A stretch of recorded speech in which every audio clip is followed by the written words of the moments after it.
Guys, this was the craziest national championship in the history of track and field, and by the end of it, half of the internet didn't even believe it was real. 6 sprint records gone in 4 days. A world record set in a heat that doesn't even count for a medal, and somewhere around day 2, something strange happened. People stopped cheering, they got quiet, and they got angry. They started saying the times can't be real. Fishy track, bad timing. So I'm gonna do the thing that nobody else covering this meet is doing, and I'm gonna answer the question straight up. What is actually going on in Hayward Field? And stay with me here because the real answer is way more interesting than the conspiracy. Starting with the one that set the tone, the 20-year-old Jacoby Tharp from Auburn in the 110-meter hurdles. And this does not happen in the finals, it actually happens on Wednesday in the prelim. A round that Tharp was supposed to just coast through. He makes one move between hurdles 3 and 4 and you can see him decide to go. Then the clock stops at 12:75. A new world record. The fastest a human has ever ran the 110 hurdles. Then he comes back and wins the final in a 12.90, which is a top 10 mark all time, and afterwards he had the guts to say that he was only 70% execution in this final. This is the most nonchalant way anyone has described a national title. Then behind him, Kendrick Smallwood runs a 12.95, the second fastest time in NCAA history. And on top of that, he's 5'7". For a world-class hurdler, that is almost impossible.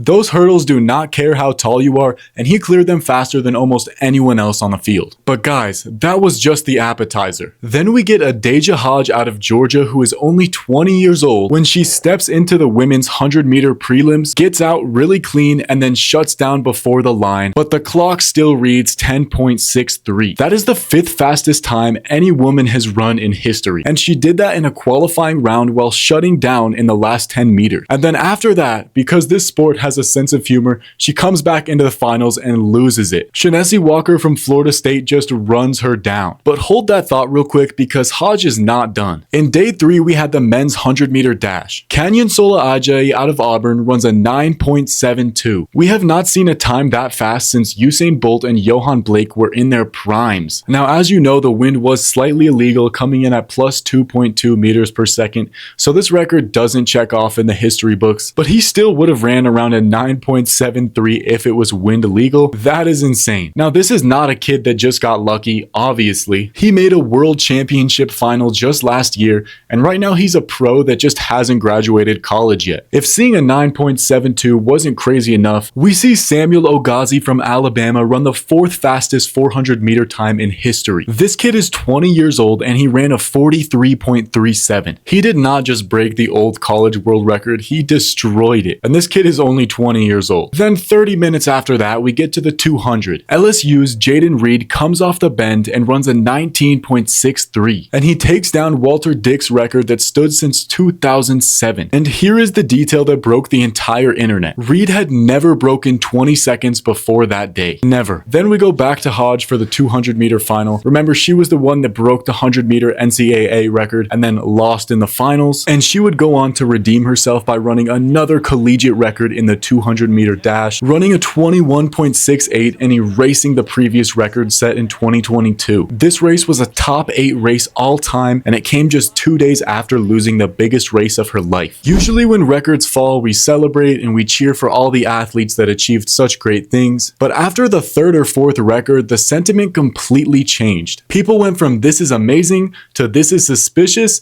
to "this is outright fake." And by the end of the weekend, accusations were everywhere. People were saying the track was juiced, the timing systems were off, and some people went further than that and started pointing fingers at the athletes themselves. Now, let me be really clear on where I stand before we get into this. I am not going to sit here and accuse all of these 20-year-old athletes of cheating just because they ran fast and it made me uncomfortable. That is just so lazy, and I can't believe half the track and field community is saying this. These kids worked their whole lives for one weekend. So let me do the hard thing and explain exactly why this happened and how all these records were broken. Basically 4 things stacked up at the same time. Number 1, the track. Hayward Field has the reputation as the fastest track in the world. Hayward Field only hosts championship meets, so the only races you ever see run there are the biggest races, with all the athletes trying to peak on the most important day of the year. Of course the times look impossible. You're looking at a stadium that only shows peak performances. Yes, it is a fast surface, but it's also a sampling trick that your brain is playing on you. Now, number 2 is the wind wind. The men's 100-meter record of 9.72 was wind aided, but Reed's 19.63 was legal, and Ogazi's 43.37 was legal too. So the wind did not fake this meet, it just nudged it 1 or 2 marks. And we know exactly which marks those were because the wind reading is right there. Now at number 3 we have the shoes. In the last few years, spikes have changed. Carbon plates, new foams, and technology designed to make you run faster. But guys, this is not cheating either. It's the same equipment that everyone in that final was wearing. Now modern shoe technology is real and it's always going to be helping athletes improve, but we can't just blame carbon plating for all these records when we've had them for a couple of years now.